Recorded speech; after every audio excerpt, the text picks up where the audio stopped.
تصدر اسم الممثل السوري قيس الشيخ نجيب مواقع التواصل الاجتماعي بعد نجاح مسلسل الخائن إلى جانب صف من النجوم أبرزهم سلافة معمر. وبالرغم من الشهرة الكبيرة التي نالها الفنان السوري في الفترة الأخيرة، إلا أن حياة الشيخ نجيب الخاصة بقيت بعيدة عن الأضواء.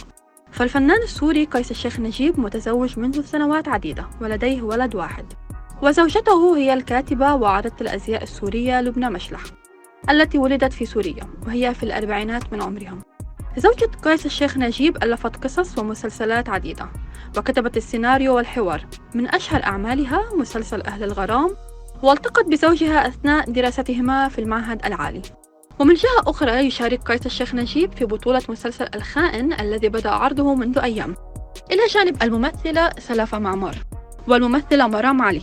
والخائن هو مسلسل مقتبس من عمل تركي، وتدور أحداثه حول طبيبة شهيرة اسمها أسيل تعيش حياة مستقرة مع زوجها سيف وابنها، وتكتشف عن طريقة الصدفة خيانة زوجها مع فتاة شابة عاش معها قصة حب دامت نحو عامين، وتقرر بعد ذلك الانتقام من زوجها وعاشقته. وتزامنا مع النجاح الذي حصده مسلسل الخائن بنسخته العربية، تداولت مواقع فنية محلية معلومات عن أجور خيالية لنجوم العمل. ففي التفاصيل نشرت وسائل إعلامية معلومات غير مؤكدة تشير إلى أن الممثل السوري قيس الشيخ نجيب والممثلة سلافة معمر قد تتفاوت أجورهما بين $500,000 أمريكي و700,000 دولار.